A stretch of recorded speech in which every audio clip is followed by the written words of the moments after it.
Assalamualaikum warahmatullahi wabarakatuh. Pertama-tama saya ingin mengucapkan turut berduka cita yang sedalam-dalamnya untuk almarhumah Stevi Agnesia. Semoga husnul khotimah dan keluarga yang ditinggalkan diberi ketabahan dan juga kesabaran oleh Allah Subhanahu wa taala.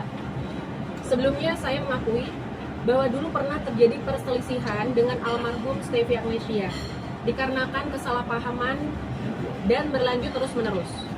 Namun tidak ada sama sekali terfikir sedikit pun oleh saya untuk mencelakai, apalagi menggunakan ilmu hitam santet.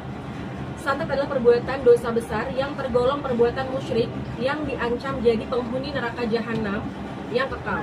Jadi saya sebagai muslim yang lahir dari keluarga yang baik-baik tidak mungkin melakukan perbuatan tersebut.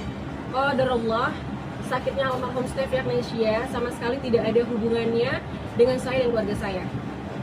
Bahkan pada tanggal 4 Oktober 2023, saya dan suami saya sudah bertemu dengan suami almarhumah Stevi Agnesia untuk bersumpah Al-Quran. Pada saat itu di depan suami almarhum Stevi Agnesia, saya dalam keadaan hamil, sudah bersumpah Al-Quran, tidak melakukan hal-hal seperti yang dilakukan, seperti yang diberitakan. Kami bersama-sama saling berbaikan dan saling memaafkan atas semua perselisihan yang pernah terjadi. Postingan santet pun yang ada di media Instagram telah dihapus oleh almarhumah Stevi Agnesia.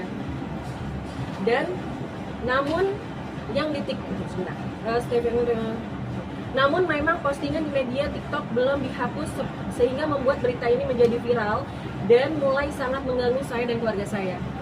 Saya melakukan klarifikasi ini karena saya memikirkan kehidupan anak-anak saya yang masih sekolah dan juga masih memiliki masa depan.